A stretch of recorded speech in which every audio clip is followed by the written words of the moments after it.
I've lived long enough to see how our souls move. And when a soul contract is done and when a lesson is learned, I think all of us can relate to the feeling of having our identity that maybe doesn't serve us anymore. And that's part of the human experience. It's okay to be there. And you can also experience so much joy and beauty in life. And you can get to a place where you feel safe, even when shit is literally on fire around you. For most people, they grip so hard onto the old because they don't know what's new or they don't know where they're going. But that's actually like the most beautiful thing. It's freedom and living, and it's so nebulous and hard to understand until you're in it. But once you have it, it's like life is so good, even when it's hard.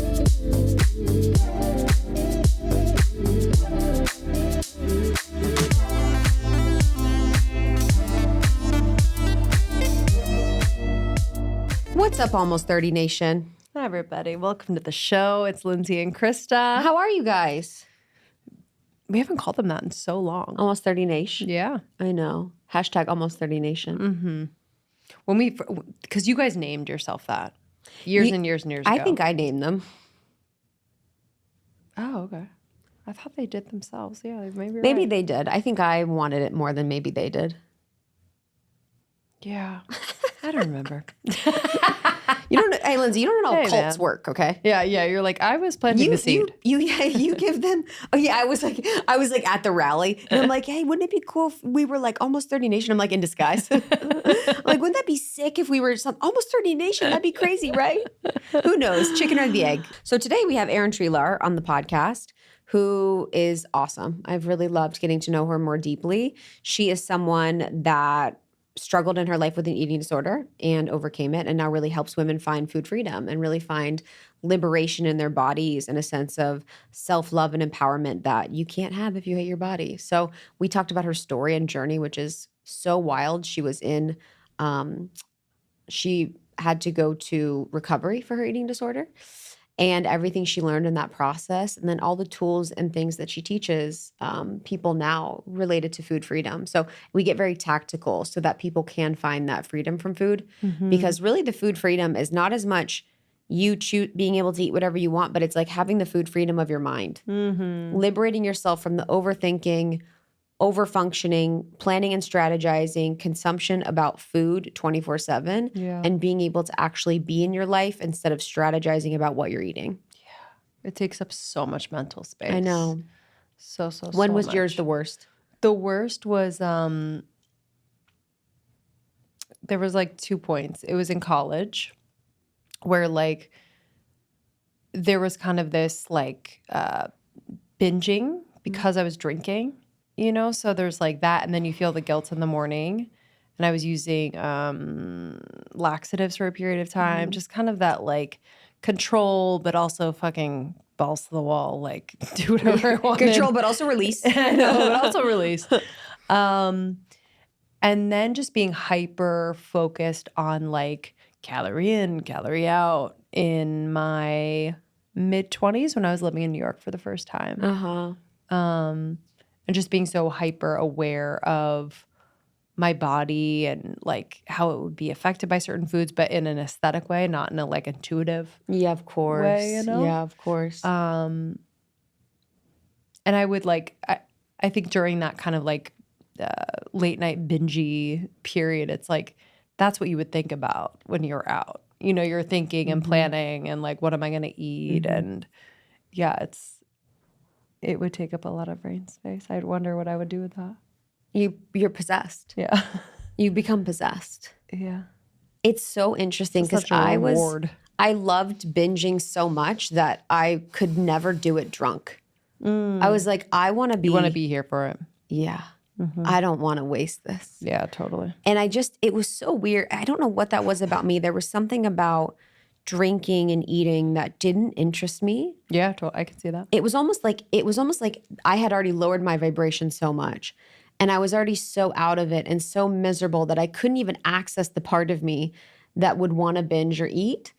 I could think about that more from like a parts perspective and probably figure that out. But yeah, I was so out of sorts and out of my body that I couldn't even be in touch with eating food. Yeah. And binging, but Yeah, mine was like more of like the conscious time in my life. But I think getting older is so freeing for that reason. You know, I think you're younger.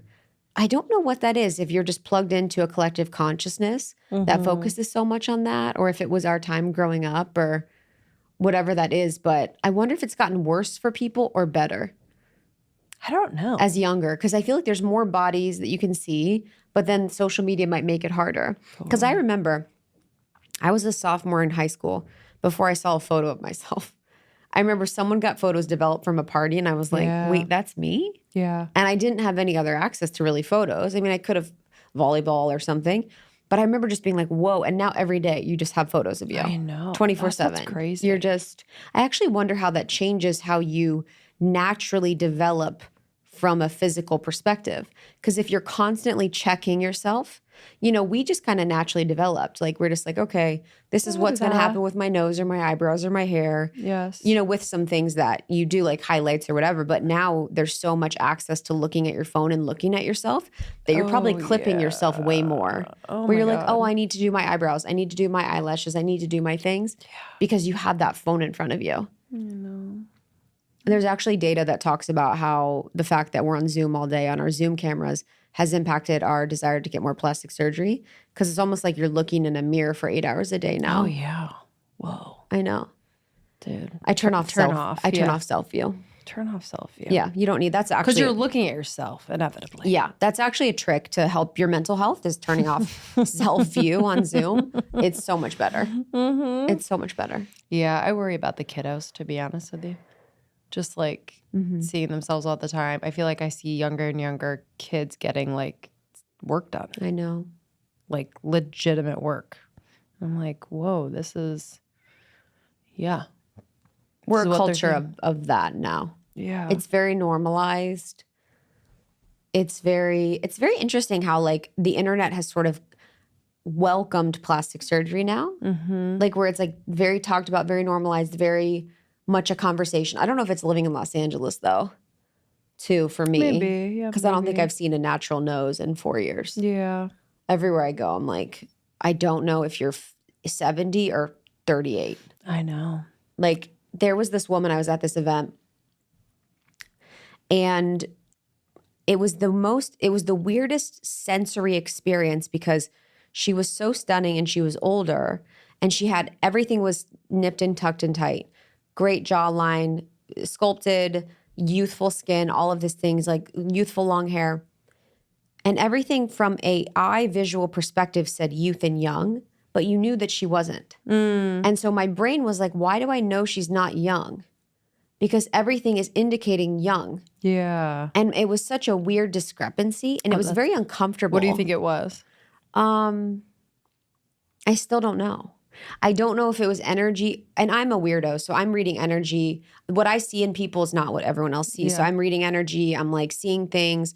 So I don't know if it was just what I'm picking up on, but I still can't figure it out, because I think that a lot with my friends. Yeah. Where I'm like, some people look like they're so young and some people look like they're so old. Is it because of their auric field has like a lot of, needs a little zhuzh. And if you have a healthy vital aura and healthy vital energy, you look younger or more youthful. Yeah. I don't know. And sometimes I think there's something that's happening when I'm seeing someone who has a lot of work done and they look older, or they just, or not, whatever, either way, where I'm like, you're not being your full self. And that's like rude to say, but there's like just that kind of way I'm metabolizing it. And then I'm like, you know, I'm just kind of like, I pause. Like I don't, it just makes me pause. Like I don't know if I like de-invest in it, because I'm just like, you're not comfortable. I don't know. I get it. No, I get it. Kind of like a quick. I honestly think my mind is so distorted from living in Los Angeles. That I don't really know. Because like, I remember I was somewhere, some country recently, and I was like, whoa, this is what people look like without getting a laser treatment every week. I know. I'm like, I don't know what's better. I know. You know? Yeah, because there's like, That's why it's like kind of nice to like come out of our bubbles, because it is like Yes. I actually like to see beauty in different forms. Like it's like nice for I just like it. It's like a nice Psyche. experience. Yeah, Like I that's why like going to galleries and museums Yeah. because I'm like, oh my God, this is beautiful. I So would have true. never thought this is beautiful. You know what I Yes. mean? Like it just kind of cleanses you Yes. in a weird way. Yes. It's nice to go to Europe for that because they're so much better with their work, and ours is just like a little. But I do feel like overall the work trends are now more natural. Because for a while there it was just Fillerville, guilty. So it was just like kind of crazy with what it is. Jesus, I don't know how we got to this. I know today is we are on a journey and a destination, and like, but overall my intention with this episode is to bring to light a conversation that has been really important in my life, struggling so much with food and my body, and struggling so much with the desire to be perfect, the desire to be thin, the desire to look a certain way, and being at a place where I care the least but feel the best, and never thinking that was possible, never thinking that was for me. And just, I think for me, what has been most important is finding out what works for me specifically and doing what works for me specifically. I think I was finding and following a lot of trends, whether it was trendy workouts, trendy diets, trendy supplements, trendy treatments, and just letting that all go and just being like, what are the things that work for me? And what works for me is lifting heavy weights multiple times a week. What works for me is taking peptides like Ceramorelin or Ipamorelin. I also like BPC 157. Those ones are great. I don't know if those are FDA cleared. Also taking supplements that are specific for me based on my blood test results. And that means like vitamin B, vitamin D, minerals. That means hydration. That means DHEA for my hormone levels. That means getting really good sleep. That means eating a plant-based diet still, but incorporating fish and eggs a few times a week. And just not doing the most. I think not doing the most has also helped me in a really, really deep way feel really good. Yeah, and I think you have to be kind of like so connected to yourself that like allowing that to change too. Like there might be a season where you're doing even less, or maybe you add some more. It's like I think we can become so just like fearful of that change of like, ooh, what if I take away the peptides and add this or whatever? It's like listening to your body and knowing and trusting that it will like let you know and guide you. I'm like strip the fuck down in this season of my life, and it's a little disorienting because I feel like I have been in those seasons where I do the most. For like my health and just feeling good. To be honest, I don't think I'm in my most vibrant season of my life, but like in spirit, I'm the most vibrant. Like I'm so fulfilled, and I have a beautiful family, and like just that's opened up a whole new experience of myself that like is kind of what I think is like vibrancy and health and true wellness. But I'm not getting a full night's rest most nights. I'm doing my best to like prioritize the types of food that I'm eating. I'm eating healthy, but it's like my problem is making sure I'm getting enough food because I'm, running, working, MAP, this, that. Like it's a challenge. You really have to like, I'm getting to the point where I need to like optimize, okay, like do we have like a chef come in once a week and make foods for the rest of the, like things like that, because I can only do so much and I don't want to order. But workout wise, I get it in like 4 days a week. That's amazing. If I'm lucky. 3 days is more realistic. 3 days is great. But I'm running around. I'm running around with Mav. Yeah. I'm walking a ton. I live in a city. Like, so I've also just I've had to come to a peaceful place that like, this isn't my hottest season. This isn't my most vibrant season. But like in so many ways, I'm so like happy and fulfilled. And that like, I'm still getting my bearings. Yeah, I'm still getting my bearings like after becoming a mom. Yeah. A year and a half in feels like a long time. Like I should have it together, but it's actually not in the grand scheme of things. So I'm just giving myself a lot of grace. And I feel like that helps me, like not to be stressed about it and just, be okay with it and be okay with like, in a lot of ways, like aging gracefully and kind of the changes in my body. Like my boobs look different. This looks different. And so it's an experience. Who knows what I'll do in 10 years to like freaking have the hottest decade of my life. But yeah, I'm like, my journey has been like, how can I do my best, but like be okay with it not being like my hottest season, I guess. For or sure. Like feeling the best, Just thinking about that, I'm like, why is that? If you're happiest, you know what I mean? Isn't happiest the most, and I'm just literally not even about you, but I'm like, what is that? Because I'm just wondering, I'm like, is mine because now I'm giving all my energy to myself? And as a mother and a wife, you give your energy to other people and the energy is your vitality, but you're also getting energy from other people. Yeah. So I'm like, what is that? Is that sleep related? It could be. It's just such I a think season time of too. transition, you know, like I'm in a groove in some ways, and other ways I'm like, whoa, this is For crazy. sure. Like I'm just not quite there yet. It's very interesting. But I think so many things contribute to our health and well-being and vitality. And so like, I mean, to be honest, we're in a very busy season right now. Yeah. And so all of my energy is to my family and to the book and like prepping for that. Yeah. And it's like, it's so fulfilling and amazing. And it's also like, I don't have a lot of energy to give For sure. for other things. I was actually talking to one of my guy friends and he was like, I was like saying how overwhelmed I was. And he was like, this is your one thing that you focus on. Yeah. He's like, what's the one thing? This is your one thing. And I was like, why are men so helpful? Do you know what I mean? It's so linear. He's so like, linear. one thing. He's like, look at me in the eyes. You do one thing, okay? And I'm like, oh my God. I'm like, you saved my life.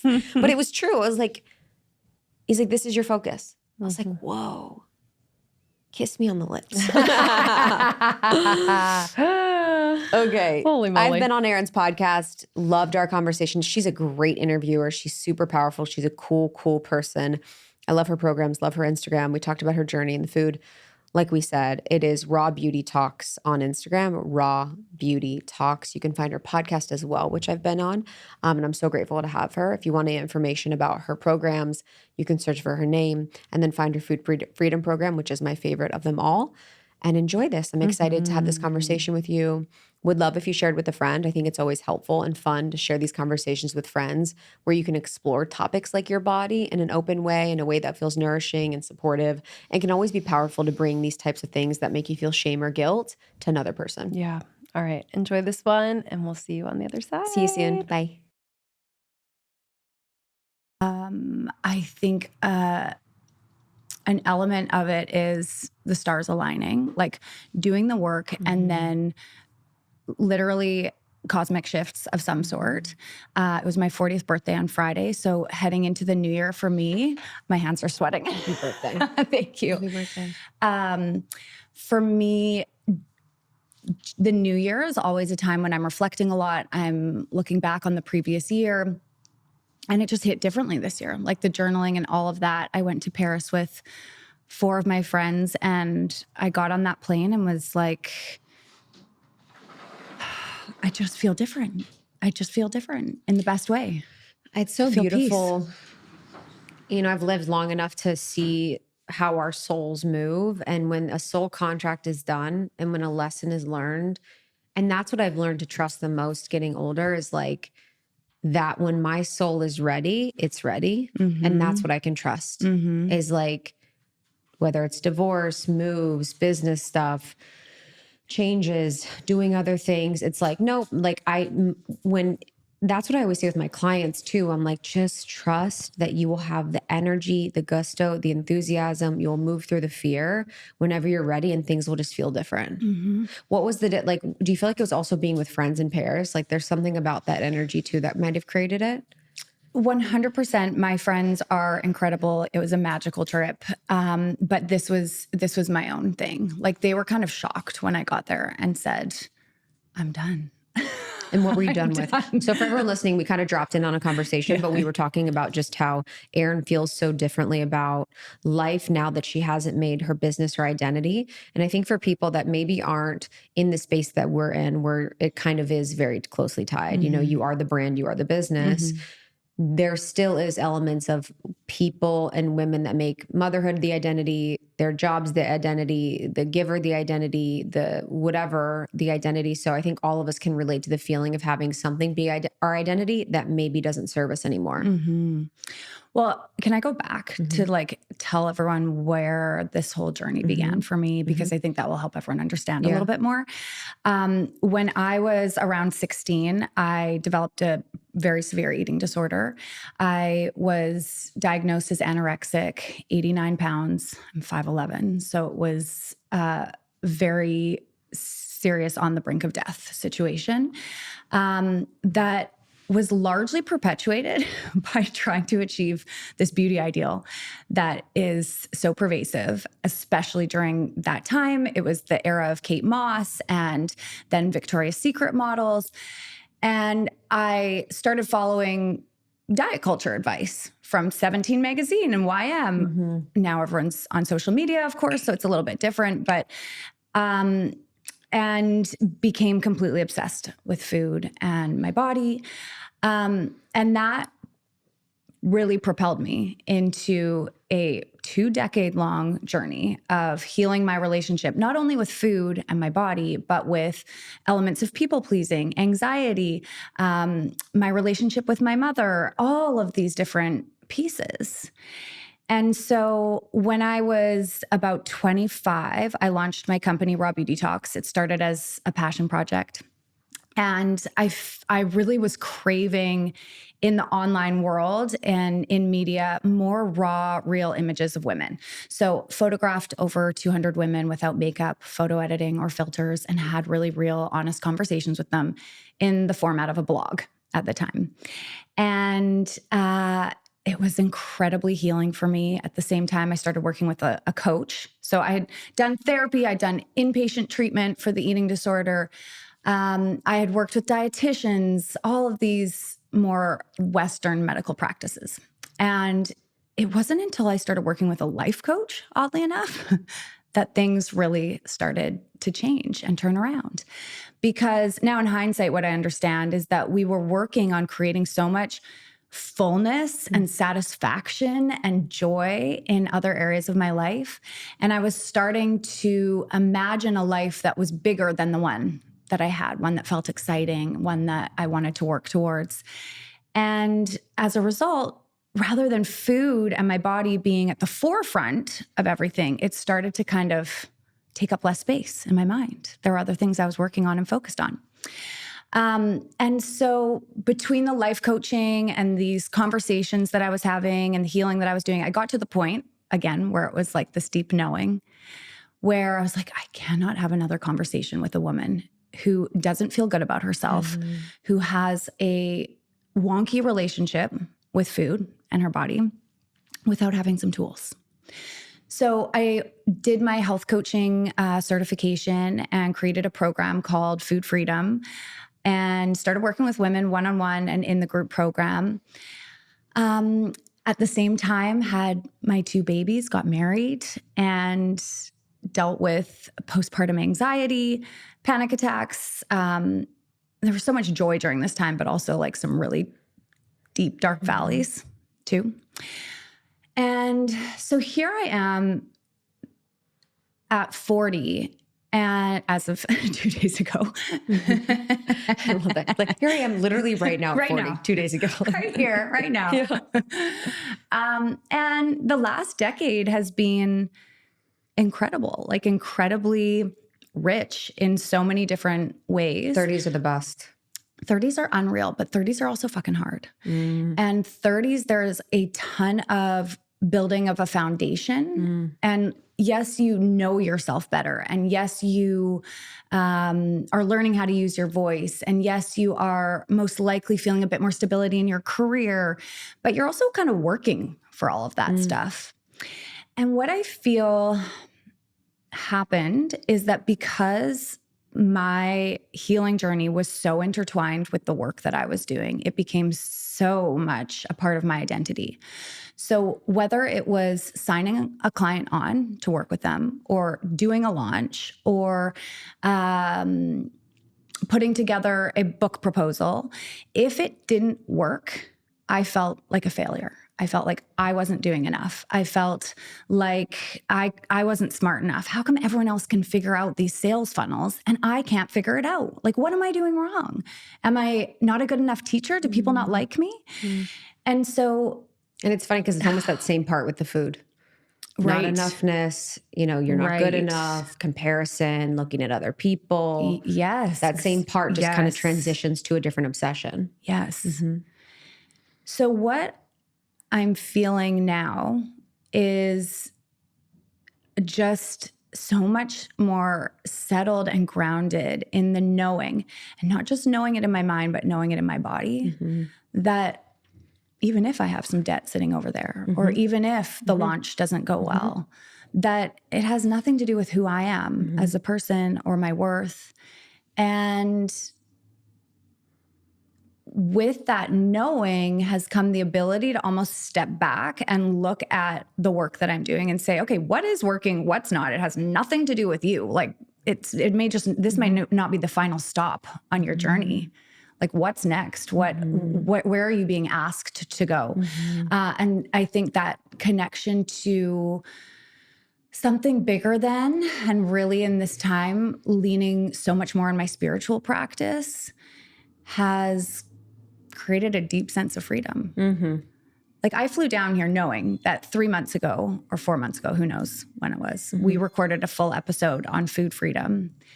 And I was on the flight being like, I don't even know if that's what I want to talk about. I'm obsessed with that. But I also don't know what the next thing is. Yeah. But I feel okay with that. Yeah. And I think just for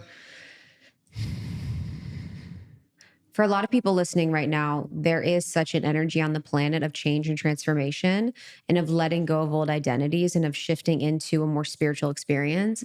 I've been thinking that a lot lately, where this is all spiritual now. Like, the game of being a human on earth is all about spirituality, and all about the connection to spirit, and all about things outside of what we're doing in the 3D, or in the aspects of life that feel like define us for who we are. And I think really seeing ourselves outside of these boxes that we've created, and the labels we've created for ourselves, and really liberating ourselves to live beyond these like identities, and just remember how infinite and expansive we are. And it can be very scary to try and like let go of an old identity and step forward into something that you don't know what it is. And I think for most people, they grip so hard onto the old because they don't know what's new, or they don't know where they're going. But that's actually like the most beautiful thing.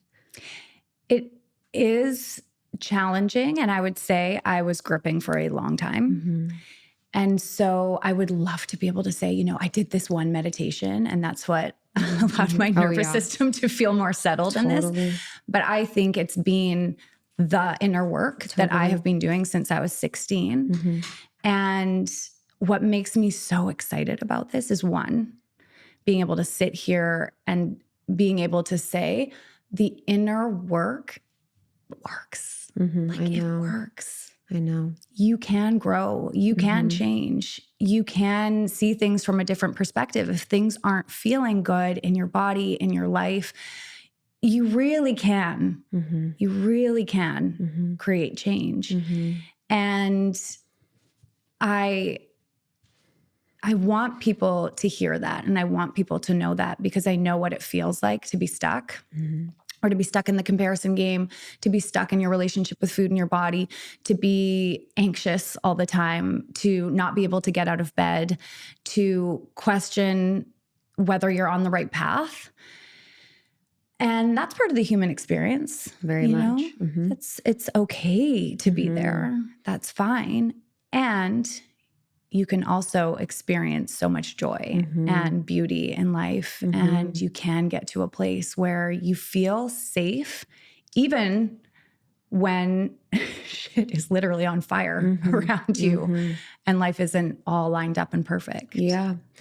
I think when working with women one-on-one, like in the work that I do, it's so interesting because, you know, women will come with like the presenting thing, like in therapy, they call it the presenting problem, where it's like, I have my presenting thing of whatever this thing is from the egoic perspective or from like the hook perspective, if I think I'm going to get this. And then we get in container and work together. And it's like the growth and change that happens is so subtle, yet fucking powerful.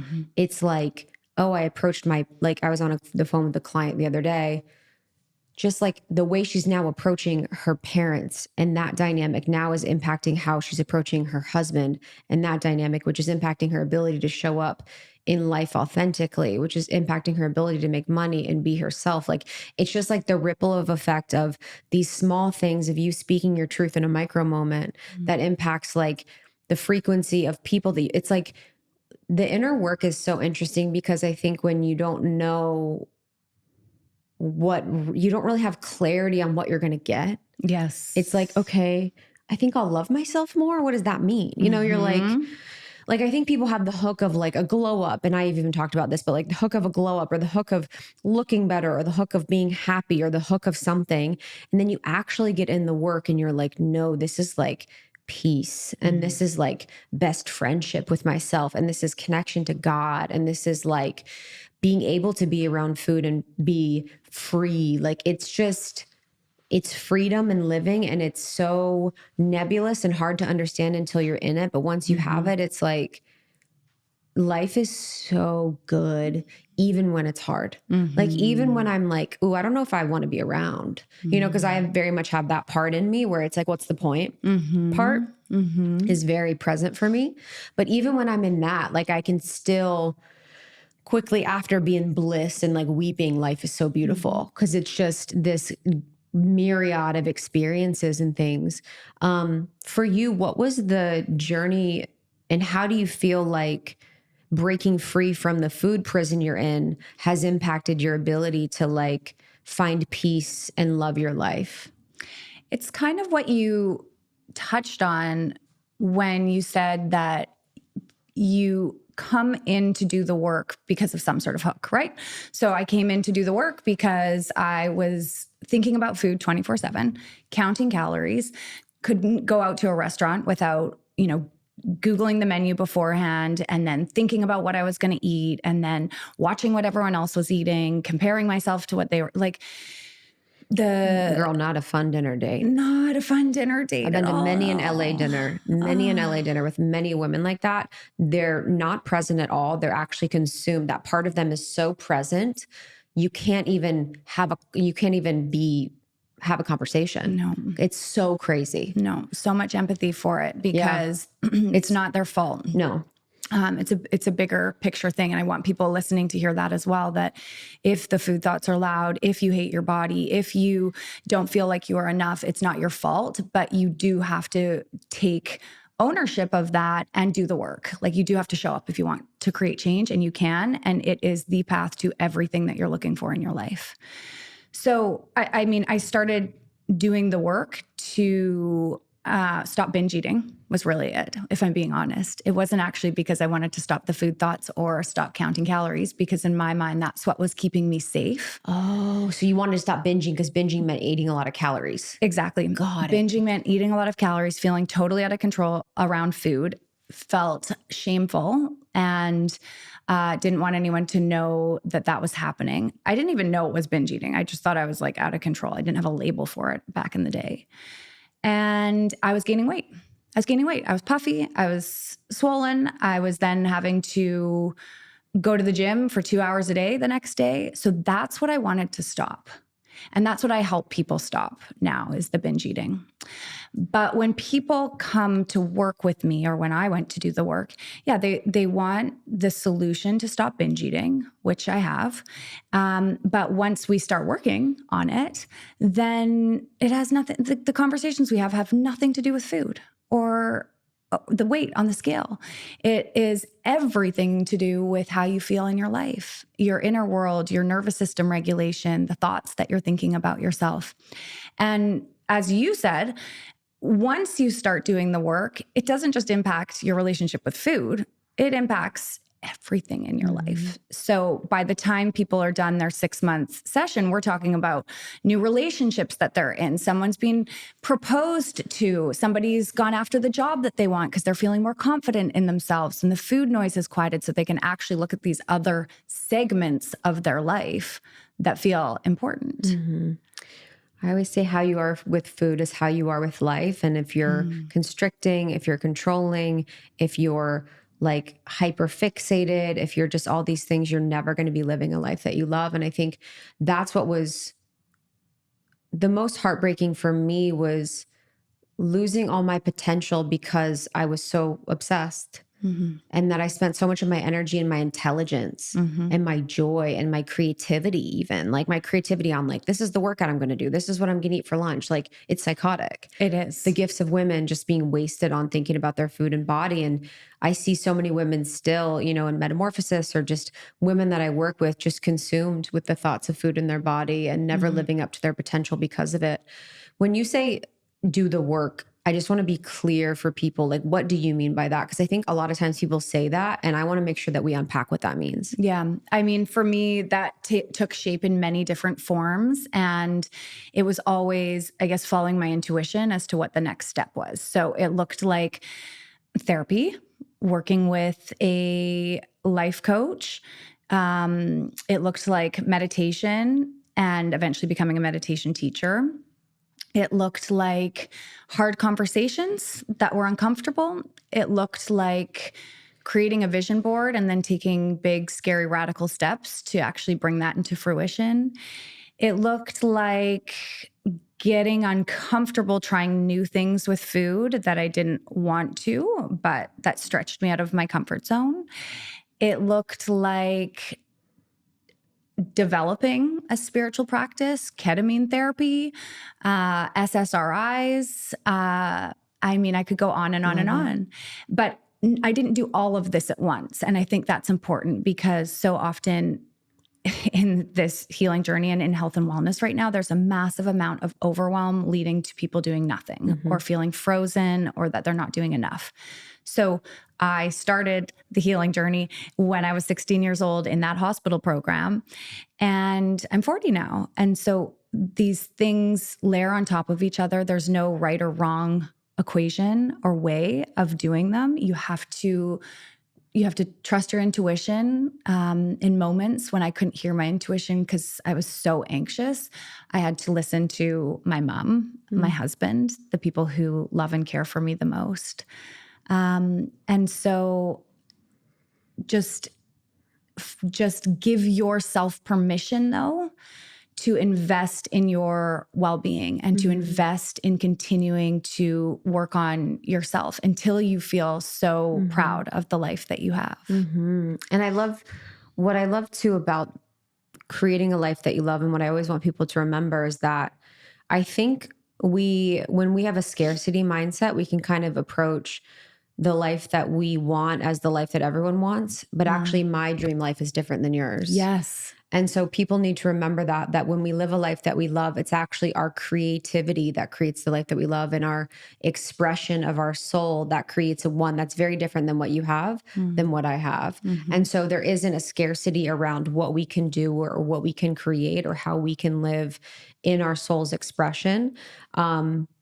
But I think doing the work at first is necessity, and then it becomes pleasureful. You know, until I had the confidence and like the self-love enough and the anchoring enough to now enjoy when I'm like, ooh, this is coming up. You know, I can like approach it with a zest and like an excitement of what's on the other side. But it did take some very radical first moments of going to the depths or going to the edge and walking myself through the edge, or walking myself under, or walking myself over, and then coming back. But then being able to like do that time and time again, because now I see the growth on the other side and the expansion on the other side.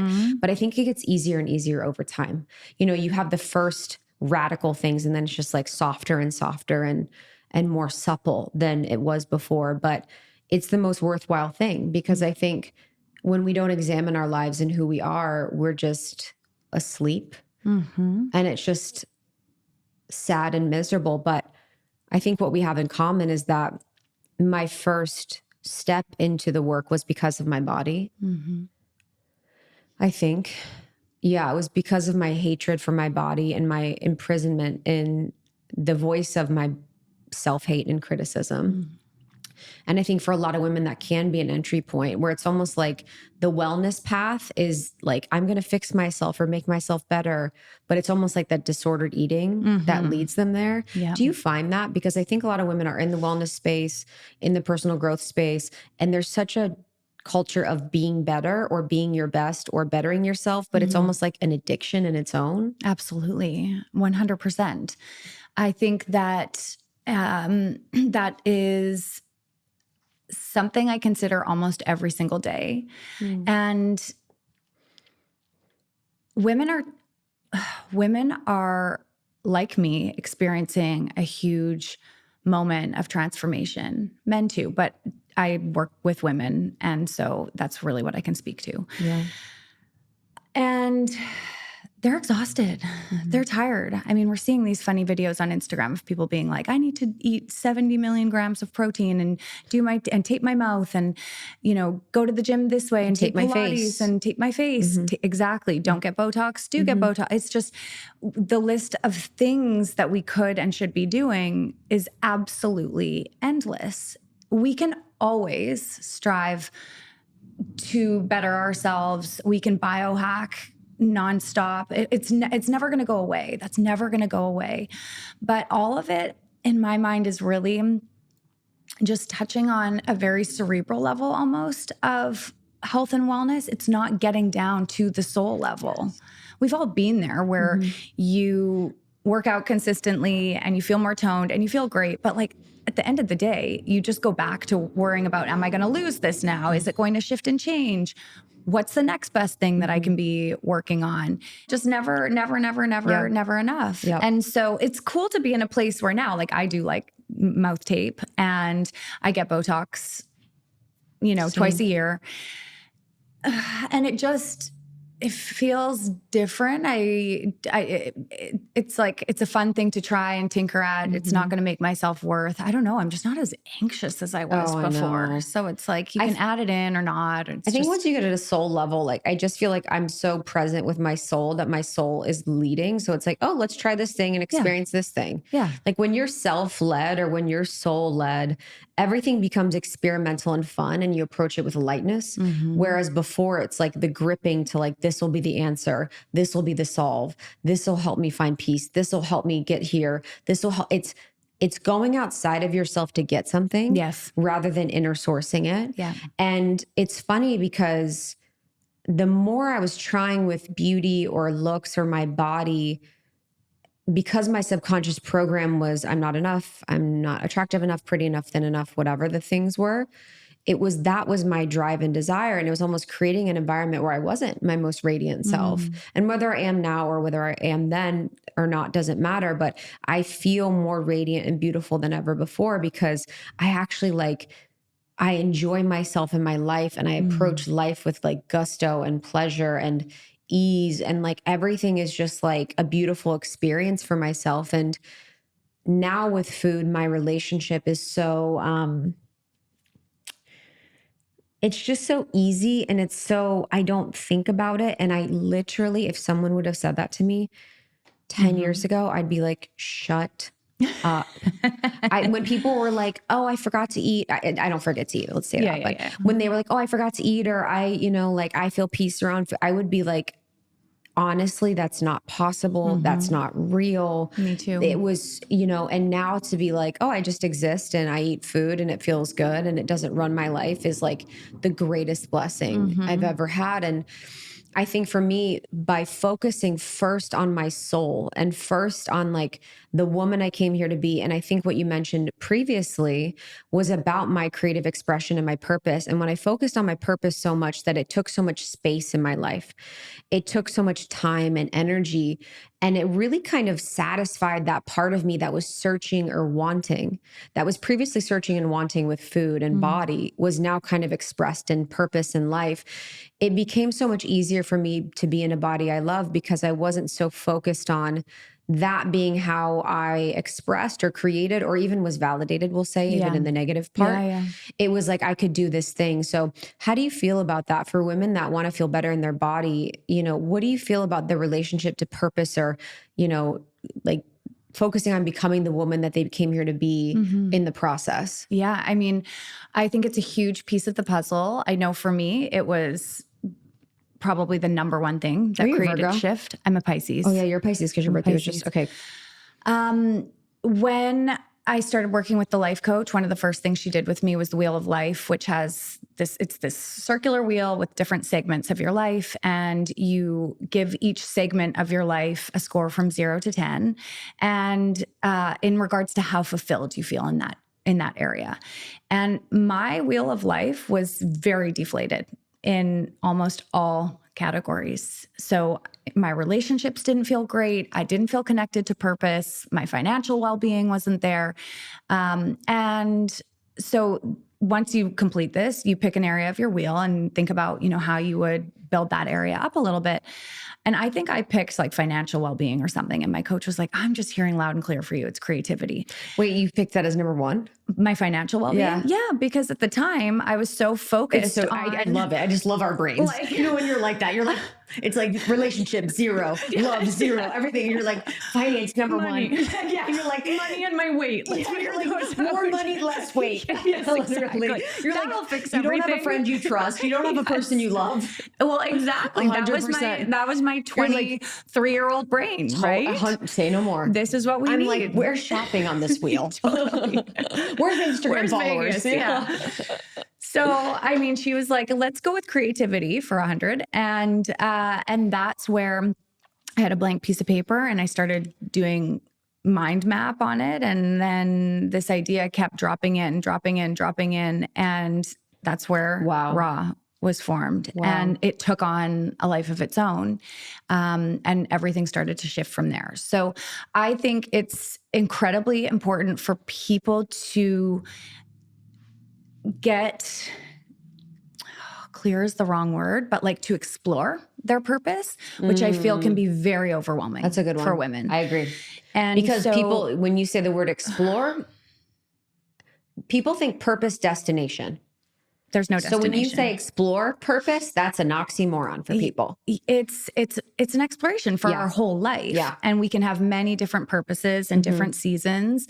Our purpose can be something just that brings us joy. It could be creating art, creating beauty in life. It could be adventure, curiosity, or it could be something like, I want to be a nurse and work in this hospital, in this neighborhood, and have a home and a family. So everyone's purpose is different. Yep. This was also a bit shocking to my 20-year-old self. I thought everyone had the same dream. And now as a coach, I get to read people's vision for themselves and understand, no, not at all. Actually, everyone has, some similar values or things that they might want or desire: love, belonging, community, connection.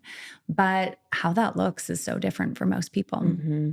I do want to, while I'm here, because I've worked with the food freedom topic for like 10 years, I do want to give people some actual tangible tips and advice. We're not going to go off of that because it's like, I know you want to move on, but my girls need the food freedom information. And I, even still, I need to be refreshed. So yes, please. Well, I think that at the end of the day, there are a lot of women who are struggling with food and their body, who are in the space that you and I were in, where they don't feel comfortable in their body, where they're in this cycle of overeating, binge eating, feeling out of control around food, and then feeling like they need to restrict, control, put guidelines around what they're eating, diet, cleanse, all of these things. And so they get stuck in this wheel that takes up more and more mental capacity, and their body is reacting to that. Like your body will feel, or it takes a toll. We know that 90+ % of diets don't work, and that 70+ % of people gain the weight back that they lost and more within a year of starting a diet. So diets don't work. Diets don't work. The trouble is when I say that, people are going to think, well, like, what am I going to do? I'm overeating all the time. If I don't have control around what I'm eating, if I don't restrict, then I will gain 500 pounds. And that's not the direction that I want to go in. So there are 5 guidelines, I call them the Food Freedom 5, that people can start to follow on the journey towards eating intuitively. Because people may have explored intuitive eating a little bit, but one thing that I find that's missing from that narrative or paradigm is that when you've had a complicated relationship with food for a long time, it is very hard. What do you mean? To know when you are hungry, when you are full.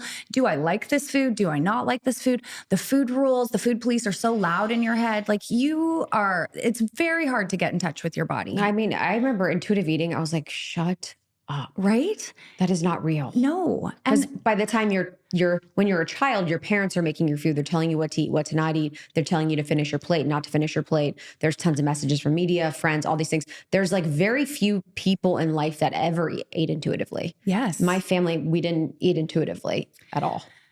So I do think, though, that it's helpful for most people to hear that most likely at one point in their life, they were an intuitive eater. Like we are born with intuition around when we're hungry and when we're full. And we know this by looking at babies. They cry when they're hungry, they get fussy, then they eat, they stop, and they move on to sleeping or playing or doing whatever they do.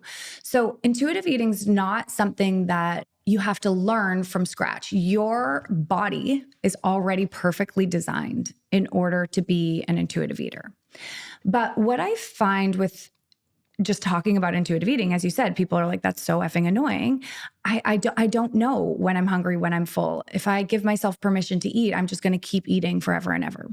So these 5 guidelines that I'll share with you now, you can write them down and you can just start playing with them a little bit. Start practicing them and get curious about what happens when you follow them. The first one is to have something to eat within an hour of waking up. This is a guideline, not a rule. I don't always eat something within an hour, but generally I'm having something in the morning. Aim to eat every 3 to 4 hours. We're fueling our body. We're balancing those blood sugar levels. We're not giving our body time to get so hungry that we are craving, what the body is designed to crave when it is 10 out of 10 hungry, which is sugar, carbs, fast foods, and things that we can grab easily. There's nothing wrong with those foods, but if we start eating when we're closer to a 4, 5, 6 on the hunger scale, we're going to make different choices. So by eating consistently throughout the day, we're keeping our blood sugar levels and our hunger in check so that we're able to make really conscious choices about what we're eating versus being reactive in an autopilot because we're starving and the body is desperate for food. Aiming to eat 2 or include 2 or more food groups at your snacks is number 3, and 3 or more food groups at your meals. So what we're doing here is just ensuring that we're getting a variety of micro and macronutrients in our diet. We are addressing something called the satisfaction factor. So the satisfaction factor is when you're eating a snack or a meal, at the end, you want to feel satisfied by it. And if you don't feel satisfied, the mind will keep searching for something to help satisfy you. We've all been in that place probably where you're like, I'm hungry. And you're like, okay, I shouldn't have the crackers or the chips. Like, I'll just have some cucumber cut up. And then you're like, oh, that didn't do it. I'll have some apple with cheese. Okay, I'll have a handful of granola. I'm going to have like a little bit of juice. And the next thing you know, you've eaten everything other than the thing that you actually wanted. When really, if we just include a little bit of that which we are desiring and craving, then we hit that satisfaction factor and the mind can settle and we can move on to focusing our energy elsewhere. The final Food Freedom 5 is to give yourself permission to eat. Yeah. I would say that the 2 that are the hardest for people, for some people, are eating within an hour of waking up, because many people have gotten into a space where they don't. They just get up, start having coffees, and they go until like 1 o'clock and then have their first meal. or giving yourself permission to eat, because for so long, many, many people have not done that. Have told themselves that it's wrong, that they're bad for eating, that they shouldn't eat, that they are glutton, that a wide variety of things. Maybe they had a mother who was food checking, always behind their shoulder.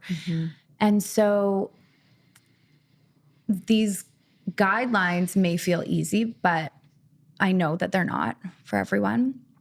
And it can be helpful to have some support in navigating them. I would say that this is the entryway into getting into food freedom. And we start with these guidelines, with these practices, and then we move from there into more of the depth, more of the soul work, more of the coaching, and understanding how you can feel more satisfaction and fullness in your life as a whole. I think it's important to start with the guidelines, because I think the part, I just always come from parts work, internal family systems perspective. But if you are approaching someone and you're trying to go straight to the soul, but they have that part of them that wants to lose weight, they're never going to listen. That part is always going to be present. Like, how are we going to lose weight? How are we going to change our bodies? And you're never going to get through. You have to subside and satiate that part and make peace with that part before you're kind of accessing deeper. I think the satisfaction thing is huge. And I think that's been really supportive for me in my journey. I eat as soon as I wake up. I eat at like 5 a.m. sometimes. I ate at 4:45 a.m. this morning because I get up so early. Not by choice. My cats wake me up. It's so hot and sexy. So I'm eating a bowl of cereal at like fucking 4:45 a.m. But just in the morning being like, I can eat freely as soon as I wake up, whatever delicious breakfast I want, creates this sense of liberation within me, where before, when I was like, I need to intermittent fast, I have to go till 11. And then at 11, I have to eat a fucking bulletproof coffee or drink a bulletproof coffee, or I have to eat these things, created this sense of restriction in me where the binger would be like, oh my God, we've got to do something about this. So when I had my restrictor very present, and then the binger would sort of do the yo-yo thing, but now just having peace with like, I'm going to eat something really delicious, something that I crave, something that I want. I feel subsided and I feel at peace because I've given myself that freedom. And then throughout the day, I crave way less things. I eat way more balanced because I've already given myself permission to eat freely, something that I really love. Yes. Which is so nice. And what's amazing is usually within about 3 weeks of practicing and exploring these guidelines, women notice that the food noise is significantly decreased, because a lot of food noise is just that you're hungry and your brain is like, please get food. You're hungry. It's not that complicated. That's the funniest thing I've ever heard in my life. So when we just it's not food noise, babe. You got to have a snack. Your brain's just telling you it's time to eat. Yeah, honestly. I think food noise for me was sugar too. Like balancing my blood glucose and my blood sugar was also major in the food noise. 100%. Yeah. So that these guidelines will also help with balancing blood sugar levels. Of course, we can talk about things like including protein in your meals and snacks, and aiming to include it will help with that. Another aspect of food noise, while we're on that topic, is nervous system regulation. So if your nervous system, if your sympathetic response is turned on, then for many women, the cycling thoughts of that fight, flight, freeze system is the food thoughts. That's where their neural pathways have fused, and it's just become the norm that when there's anxiety, when they're nervous, when things aren't settled within them, that the mind starts chit-chattering about food. So when we start to work on decreasing stress, increasing trust, breath work, like all of these types of tools, then the food noise also starts to soften and the volume goes down. It is incredible. Like just try for 3 weeks following these guidelines. And I guarantee you will not find yourself binge eating. Your cravings will decrease. The food noise will go down. And then from there, usually there's more capacity to start exploring these other things. The other things meaning? Your relationship with yourself, your relationship with your beliefs, your relationships with others, your creativity, your passions, your purpose, your dreams, like your vision for yourself, and what is stopping you from getting there. Like that's what I really love helping women with, is all of that stuff. But the reality is it's hard to do that when there's so much food noise happening. So we start there.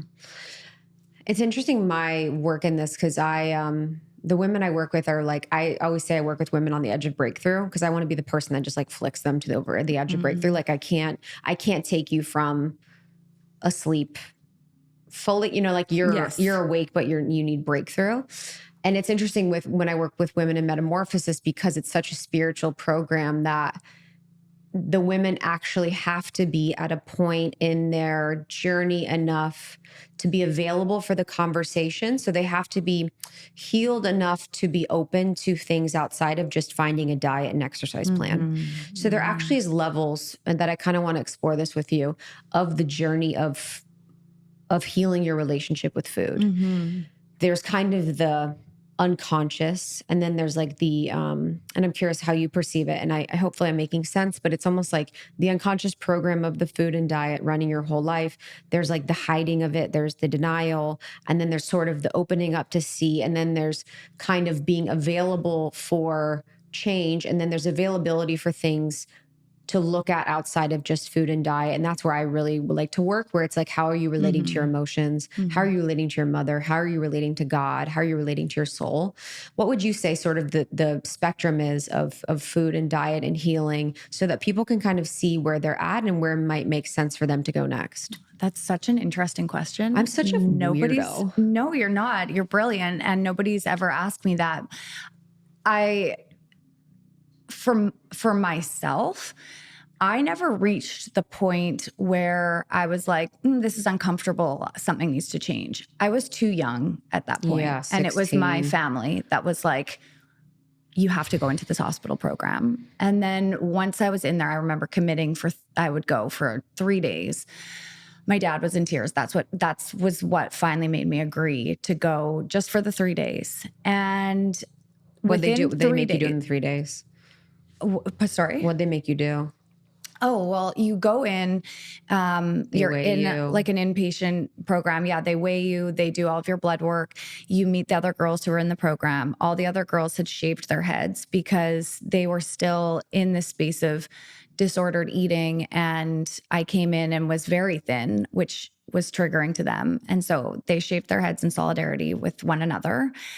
And then you eat every single meal at a table with a group of people, and food is your biggest fear. It is your biggest fear. And I remember the first meal I just ate with a nurse, and she brought me, it was a veggie burger, and I just remember this white bun and her spreading butter on it. And I just like couldn't stop crying. And I was like choking it down because it was white bread, which at the time was my biggest fear. Putting butter on it, like there was just no way. I probably hadn't had fat in that form for at least a year. But what was really interesting was that, again, eating consistently and then having someone else take control of my food. Within that 3 days, I was like, Mom and Dad, like I can't leave. The voice that was so loud, somebody else had taken over control. It didn't have control anymore. And so I felt for the first time like a release from the clench of that. Wow. And so I stayed for 3 months. I was in the program. And okay, so back to your question, the layers. The women that I work with have usually gotten to the point where they have tried so many different diets. They've dealt with this for a decade, 2 decades, and they're exhausted. They're exhausted by it. And almost every single one of them says, I have very little faith that this is going to work, because they've tried so many different things. And so what I would say is that there's the unconscious phase where you're just doing what you're doing, and you honestly think that everyone else is doing it too. Like I remember thinking everyone had sort of an eating disorder, or if somebody like my sister didn't finish her lunch, I would be like, well, why is everyone focused on me? Like, she's not eating either. And then you have the moment where you're so uncomfortable that you're ready for change. And then you're going to ask for help. And whether that's from a therapist or a friend or a coach or a program that pops up on your Instagram page. And that requires a lot of trust and faith, and then you get going. I can't pass over the women solidarity thing.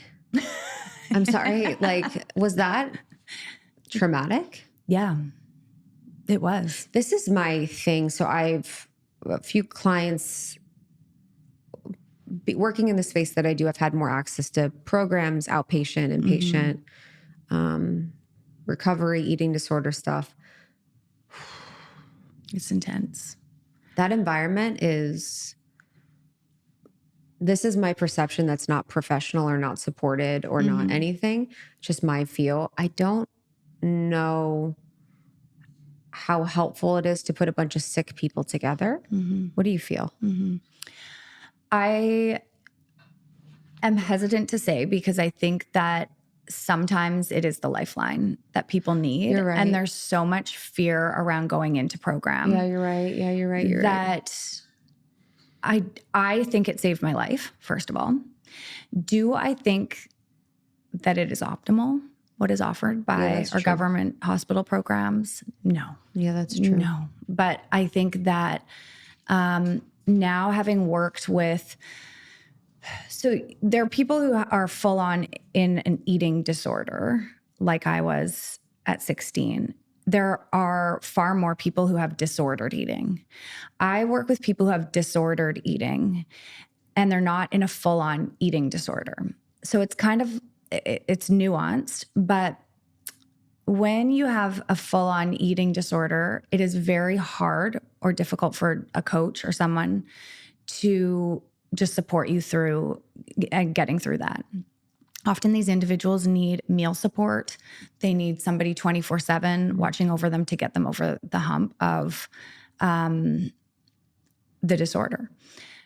Disordered eating is where your body may physically not be sick yet, but you're spending a lot of time and energy on food. It's insidious. It will ruin your life. It will steal your joy. But you may never get put into a hospital program, which is unfortunate. Not that you would have to go to a hospital program, but that there are many women who just never do the work around this, never get the help, don't have access to the help, and they live their whole life in that mental space. So I don't know. I have mixed feelings. Yeah, I know. I think there's not one place where with my clients who you're like, that we need treatment, where I'm like, this would be a great place. This is a fantastic place for you to go. I don't feel that way about any treatment center. Could be better. Yeah. But yes, it was traumatizing. I mean, how did it make you feel about women? I guess, so the reason why I'm asking that is because I would go into that, in that I get a reaction to that makes me feel so alone and so heartbroken. I think I felt that at the moment.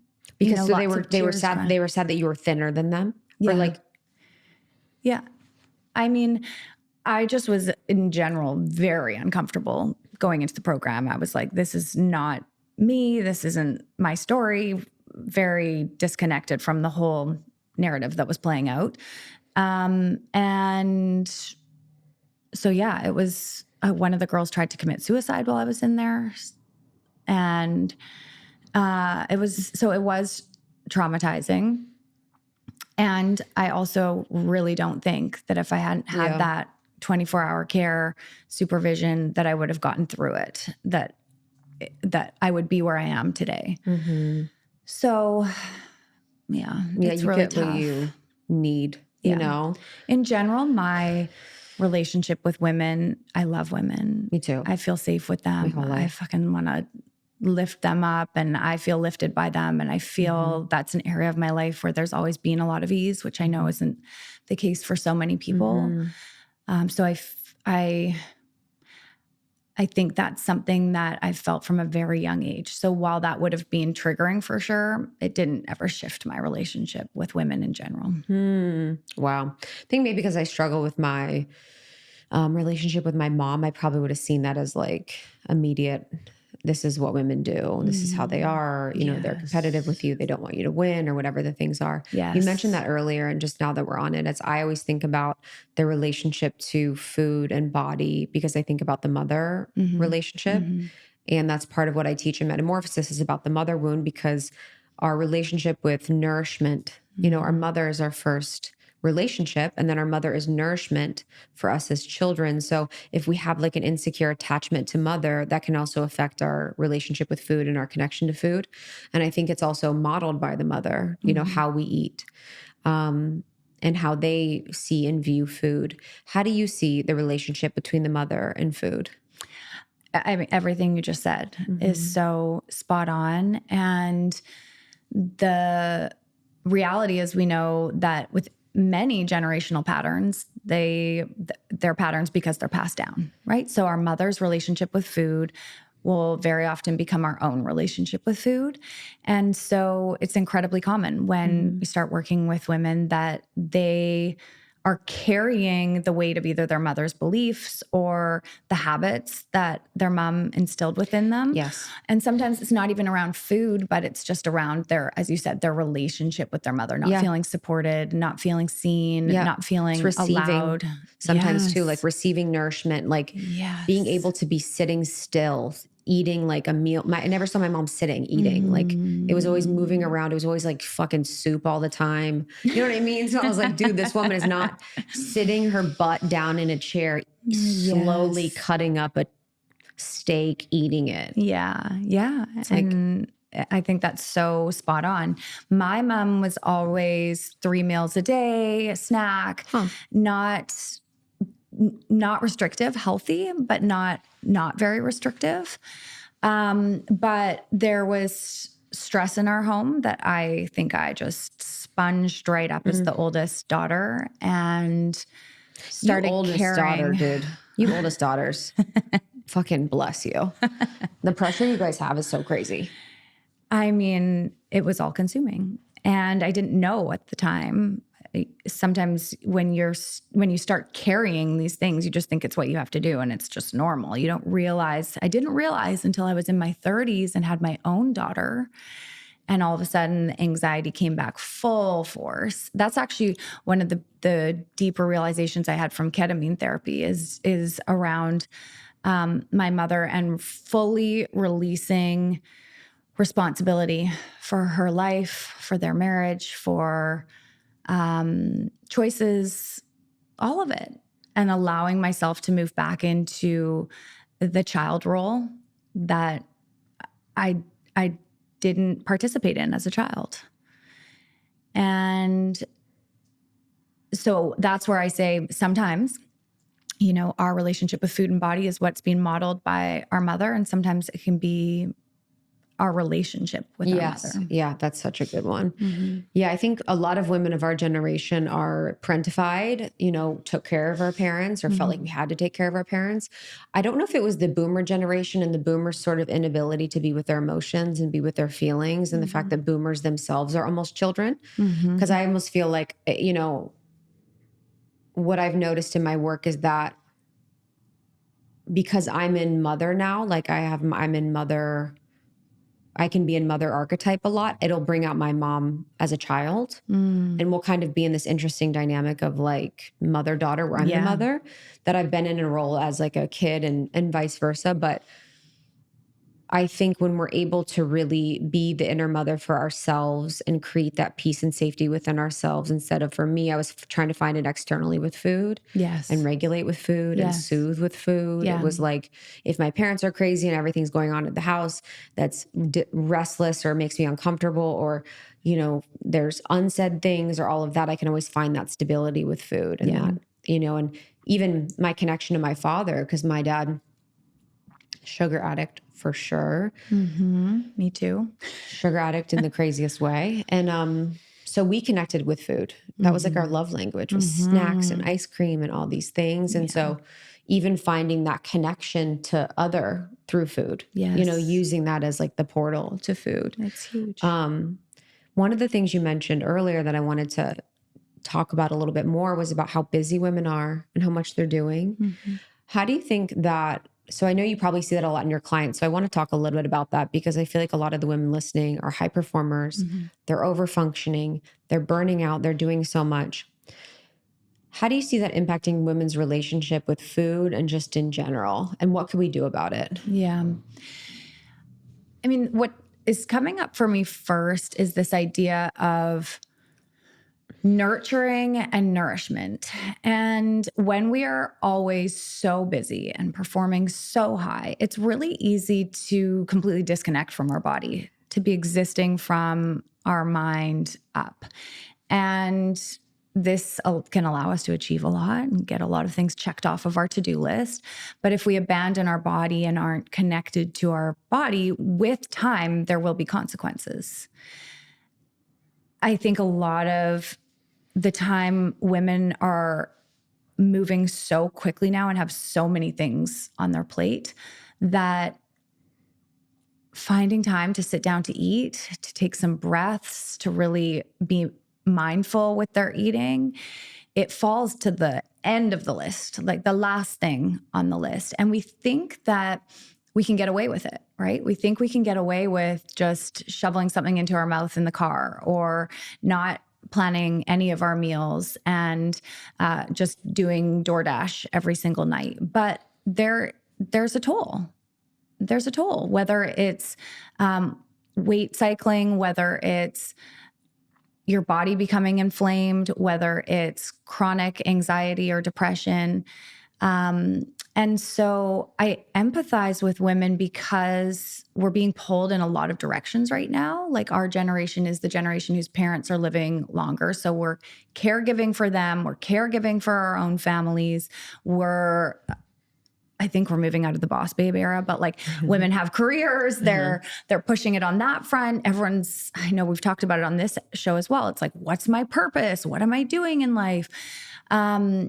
We're inundated with images of other people living their lives, which makes us feel like our lives are insignificant or too small. And so I get it. Like I feel it myself. I have to constantly come back to the breath and checking in. Am I living in alignment with that which I value? And some days I'm not. Some days you get pulled into the hurry and flurry of things, right? 2 young kids. But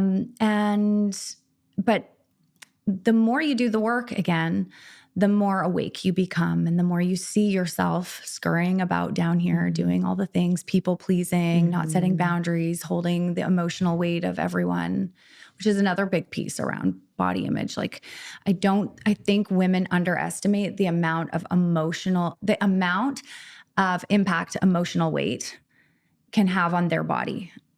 And when we're carrying the weight of trauma that happened in the past or carrying the weight of members of our family or our husband or partner or our kids, that the body for some people physically will just start to hold on to weight. And it's not until we learn to care rather than carry the emotions of others. It's not until we learn to start prioritizing ourselves that begins to shed. It's complicated though. Like I mean, I can't remember who it was, but another little clip that I saw where they were like, oh my God, it's not just calories in, calories out now. Now we have to like heal the generational trauma of the past in order to lose weight. And we have to do this and that and the other thing. But I will say that as you start to move forward on this journey, that it isn't just about your weight. Like it will open up every area of your life. That's the doorway that you're going to start going through when you sign up for a program or to work with somebody on this stuff. You go through one doorway, but ultimately it's going to lead into a home filled with many different rooms that you can start to transform and change altogether. Yeah. That was so beautiful. And I think it was the worst analogy I've ever come up with. No, but I actually it's- like that. It's so crazy. I'm such a weird, I'm like in the home. I'm like, but I, just on the piece where you mentioned about when people, it's like it's not calories in, calories out. We have to heal stuff. Like, I just want to bring up that I think people with social media need to have a better block or filtration system, because I always hear people get so spun up about what people are saying on social media, in the sense of like actually taking in and processing and filtering information that they don't need to. It's like, you actually don't need to do any of that if you don't want. You don't need to do calories in, you don't need calories out, you don't need to do ancestral stuff. You don't need to do any single thing that any single person on social media is telling you to do. That's actually not your business, not your problem. And people will be so stressed out with like so much information and opinions and perspectives of people. And it's like, it's actually none of your business. Like, what's your business is your life and what feels good for you, or what feels like you need to process or you need to be with. And you don't need to do anything. Like, none of that needs to be any of your business. Like, what works for me in healing is different than you. I did ketamine therapy. I fell asleep. I like couldn't, I literally, my therapist was like, I don't know if this is like a trauma. Or, I don't know if this is, What's happening, I don't know girl? if this is like you avoiding or what, Yeah, but yeah, each time I yeah. fell asleep, she's Yeah. like, sleep again. I'm like, fuck. Well, that's just it. Everybody's different. Yeah. Everybody's story is different. What works for one person won't work for another person. I've had many friends go to Hoffman where it was like a life-changing experience. God. And then I've had not many, but a few people who were like, what? I don't get what the hype is about. I know. Right? I was supposed to be there this week No way. with my friend, me and my friend Olivia. We were just Yes. cracking up on the phone last night because she's like, dude, we were supposed to be at Hoffman this week. I've been to Onsite, which is like Yes. in Nashville. Yeah. It's like the same thing. And I was like, dude, I can't do that right now. I don't have space or capacity. Yeah, fair. for that right but now. that's just it is you have enough of a relationship with yourself to know when it's the right time. And I think where we get stuck on feeling like we need to do what everyone's recommending is when we don't have the relationship with self where we can understand what we need or what we don't need, whether we have capacity to add in. I don't know. I opened my phone today and Gabby Reese has some blue liquid on her tongue that is, I don't even know what it's called, but I was like, oh my gosh, here we go again. There are seasons when trying that will feel fun to me and I will get curious about it. And then there are other times where it's just like, it creates anxiety. Yeah. It feels like I'm already spending on lymphatic drainage and this and the LED mask. And now I got a blue tongue and I got to get just endless things. Yeah. So, it's the consumerism of personal growth and self-development and spirituality. Absolutely. And it's actually not about that. It's about you being in silence, you being outside, you like in prayer. Every single thing that's important we know is free. Exactly. Connection, hugs, like, Yes. I mean, not that, I'm a business and I'm a podcast built on products that help, but it's like, it really isn't even about that. But I think people need to give themselves permission to have discernment of yes, no, an opinion or perspective, and be like, that doesn't work for me. You actually don't need to be doing everything everyone else is doing. You can like what you like. You can don't like what you don't like, and just have a perspective of what works for you, because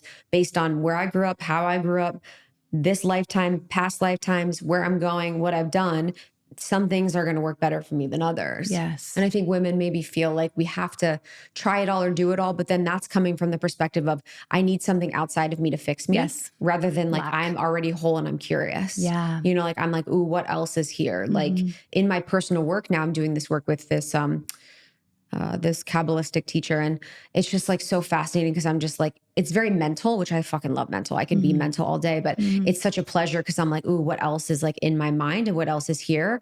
But coming from before, I'd be like, oh, I'm so messed up. There's so much wrong with me. Right. It never ends. I'm, like, it was like exhausting and painful. I think on felt that. the burnout piece and the people really doing too much,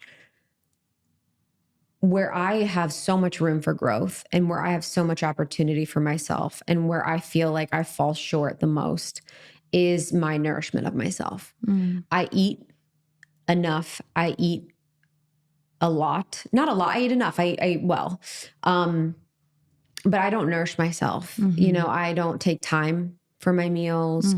I order Postmates. I eat girl dinner, girl lunch, girl breakfast. I'm snacking around. I'm, whatever. And I had a friend cook me dinner recently, and she's like, it makes me sad how you don't nourish yourself. And I just pour out like all day for everyone else. And in my work, I'm in service, it serves me too. I'm not saying that it doesn't, but it's such a growth opportunity for me to slow down and be like, this matters as a foundational level of like, I deserve to take time to take care of myself and be slow with the food that I'm ingesting and all of that. It's like still such an opportunity for me. I love that you're naming that and It was my building goal this year. awareness around it. Haven't done it. Well, also be realistic with yourself about what that looks like. Yeah, that's a good one. You may continue having breakfast and lunch exactly the same and dinner exactly the same 3 nights a week, but maybe you want to try cooking twice a week. Yeah. It becomes so big because food is something where it's integrated all day, every day. And so if we're trying to do a complete overhaul on what it is that we're eating or the way that we're eating, that becomes overwhelming and then we do nothing. Yes. So starting with even like once a week, I'm going to cook a new recipe. And then I'm also going to do a roasted veggie bowl with whatever, chicken or salmon, something that's on repeat a little bit that I can then have for leftovers. And so you got to take baby steps. Yeah, I love that. You got to take baby steps and be realistic. I think you've probably seen this in your work, and I've seen this in my work. It's like, it's actually a self-sabotage mechanism when you try and go from 0 to 100. Always. You know, you're like, I know that someone is self-sabotaging when they're looking to go for gold, when they want the perfection, when they want the all or nothing. And I think I found it really beautiful to bring friends into cooking or like, you know, people I'm dating into cooking. It's like, because I'm such a community person. I'm such a multitasker in a way. So I'm like, how can I make this about me and then make this about other people where we can like take time to cook? I love that. Because before I was like, I need a nice kitchen. And now that I have a kitchen, I'm like, haven't done it. I'm like, shoot, nothing changed. Like, now I'm just like, isn't that the way that it crunching works? over the sink in my nice kitchen. Yes, yeah. I love that idea though. And I had a couple of girlfriends before we had kids where we would get together and we would each make 2 dishes and then we would like swap them. So you spent the afternoon together. Fun. And then everyone would swap. I think we did double batches of everything. And then you'd have all these like freezer ready meals. Oh, for each other. Yeah. So if I made, say, like a chili and a big thing of Greek quinoa or something like that, or orzo, then you would make enough to have 6 servings. So each person would get 2 servings of whatever it is.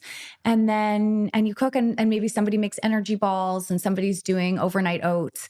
And so you get to socialize, have fun, and then get a bunch of different meal options. Because one thing with a lot of individuals who are like not in a partnership in the season or they don't have kids, grocery shopping and cooking for yourself is for most people not it. Like you end up spending almost more money and more time. And then it's like every night of the week, are you going to cook for yourself? It doesn't, my experience is most people don't enjoy that. And so I love the idea of integrating it into date nights, into time with girlfriends, and then being gentle with yourself. If in this season you're doing more girl lunch, girl dinners, and looking for little ways to like add color to your plate in those situations. And it's almost like I'm still acclimating, you know, after just acclimating with my new relationship with food still. So it's like I know I'll get to nourishment of food and more nourishing ways of being with food, but I'm still acclimating to having freedom where I can have a girl dinner and I feel like, oh, I can have, you know, like 15 crackers and an apple and then 5 bites of this and then 12 bites of you know what I mean? And then a piece of chocolate. It's like, it's almost like I can do all this stuff. But you know what? I think if I didn't have young kids, that would be my go-to meal as well. It's so good. I'm just like, I like so salty, delish. sweet, you know what I mean? Like you're hitting the satisfaction factor on all levels. Yes. And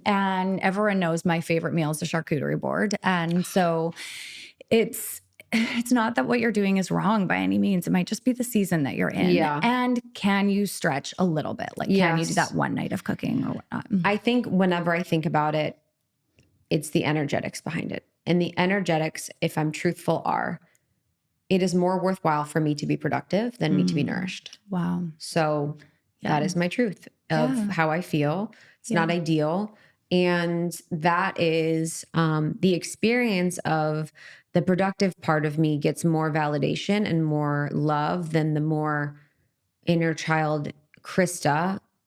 This presenting part gets what I want, which is validation and connection, whereas like the Krista doesn't get as much. Yeah. You know? Yeah. I relate to that, to what you're saying. I think most women do. Yeah. No, I'm not discrediting what you're saying. Like, yeah, we're just such givers. And I feel like we think of ourselves last so often. I'm just laughing at myself because sometimes in interviews, it'll be so obvious of what I'm going through where I'm like, we're talking about this and I just go into my own dissertation. I'm like, we always put ourselves last. Good. And It's good though. I mean, everyone can relate.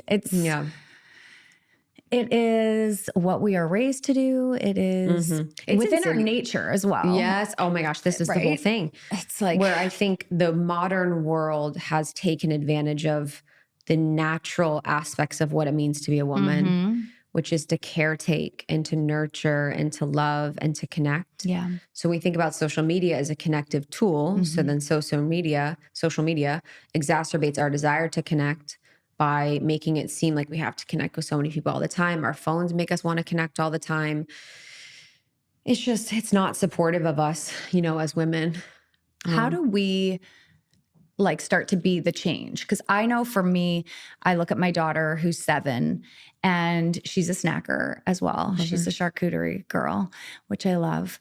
But I want the next generation to see us allowing ourselves to nurture ourselves while also going after our dreams. And that feels hard. I don't know if I know what the answer is other than sitting down at least once a day to eat a meal or Yeah, I think that's a really good one. I think that's a great question that I'm pondering on in this moment. And it's different because I don't have children, so I don't have that gaze as the reminder, but I do have my own inner child, I think for me, it would be, and I'm not sure, I'm not a mother, but the conscious dialogue of what I'm doing and what's happening. So it's like, I've noticed myself, I did a little too much this week. Like, I'm going to take some time for me. It's like, how can I be truthful and honest about where I'm at? Not in a way where I'm oversharing, but it's like, now we're going to use tonight as a night where we nourish ourselves and we stay in. We're going to, kind of take a second and we're going to be on pause. Because we can't be perfect, but we can be truthful and honest about where we are, might be the thing. But I do feel like hopefully our generation as women, and I think what can happen is the pendulum can swing ways. So like the trad wife thing, or just kind of the move towards a desire for more femininity and that more slow life and that more balanced life is so beautiful and so necessary, because there does need to be a rebalancing and recalibration where women can be nourished and rested and resourced and supported in our modern day, and not be taken advantage of for their natural skills. And I even think men need that too. They do. There's a balance. There's a balance, masculine and feminine. Yeah. Men need nourishment. They need love. They need they need it too, Yeah. This has been amazing. Let's wrap it up and just kind of go to the beginning where we were, and you just in this portal of your transformation and this personal growth and your work that you're doing right now. What would be some words of encouragement that you would give a woman that's really in a season of change right now, that's really stepping into the unknown? Almost like giving yourself your advice. What's future Erin going to tell this Erin?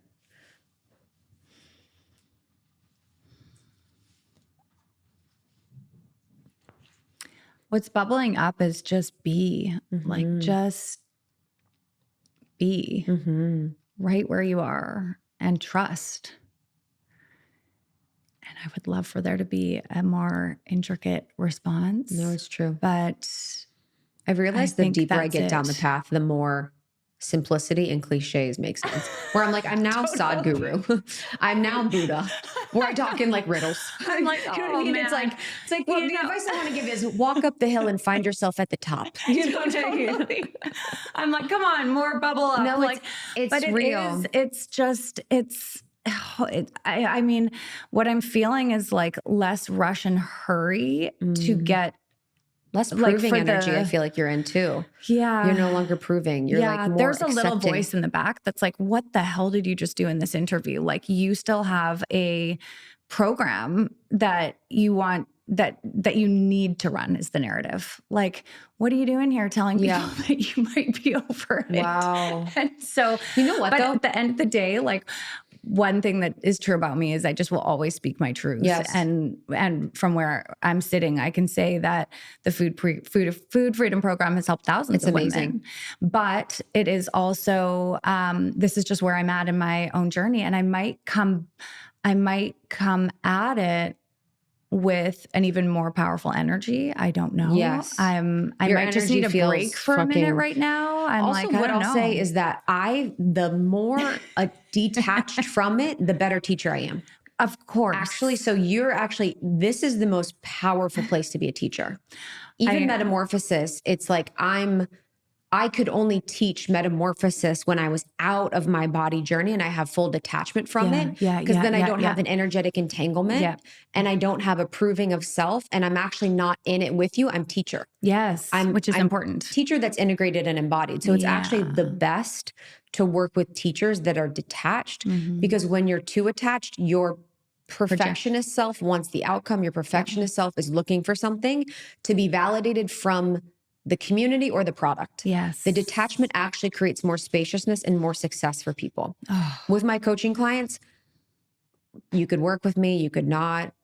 We're not going to be, I'm so unattached that it creates this blossoming of the truth of who they are. It's so powerful. So it's actually the best place for you to be, babe. Yes. And you're about to blow up because of it. I mean, you're already, massive, but it's like, it's the best. I don't think we need to be attached to anything to have it work. No.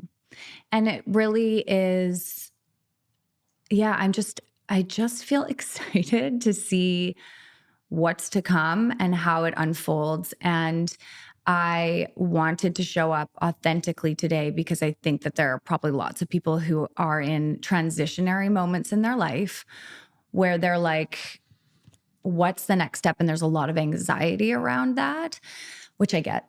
I totally get that. Huge. And is there also an opportunity to feel a little bit of excitement about it and a little bit of peace and to pat yourself on the back for the growth and the things that you've overcome and the changes that are happening?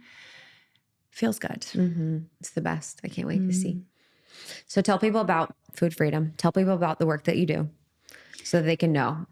I think it's the best powerful thing for people to do is to come over to Instagram, which is always like a moving diary for me. My Instagram's at Raw Beauty Talks.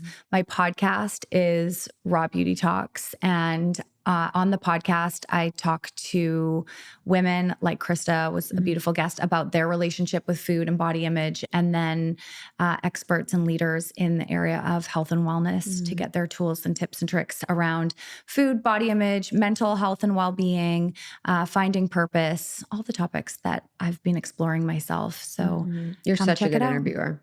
You're so dialed. I loved our interview. It was so good. So yeah, everyone can listen to that podcast. You can search my name with it if you want to start there, or just going to your Instagram is so good. I love your takes on everything. I feel like I learned so much. And I love you guys. I'm so grateful you're here. I'm so grateful for your honesty and your vulnerability and just loving that part of you that's really present and speaking, and just letting you know that the magnetism of truth and the magnetism of where you at just supersedes anything. Any fear, like, it's just when you are at a place and you're honest about where it is, there's such a lean in factor. And I'm so grateful we got to do this. You guys, this is our second round. I fucked up the first interview. It's all good. But it all happened exactly as it was supposed to. Professional. Actually can't do anything. So we'll see you on the next one. Bye. Bye. Thank you so much, Erin. Erin Treloar, Raw Beauty Talks, my girl, talking about body and food. And if you want more on that, in our book, Almost 30, I have a whole chapter on the relationship with your body. I share very vulnerably about my journey with my body. It was a long, painful, arduous one that I feel grateful to be on the other side of, hopefully for good. Never know though, but it's a really, really powerful powerful, vulnerable share with tons of ways that you can find a better, loving relationship with yourself and your body, which is something I want for everyone. Mm-hmm. And if you have not picked up the book, it's time. Ordered it, it's time. It's time, you guys. Almost30.com Cut the shit. It's time. Yeah, be like everyone else. Get the book. It's really, we're so proud of it. It is a supportive, loving, warm, funny, very resource-filled guide for any season of change. And I cannot wait for you all to read it. We've gotten a lot of early reader feedback, which was nerve-wracking. I was like, oh God, I know. what are they going to say? But it's been so beautiful. They love the book, and they're laughing, they're crying.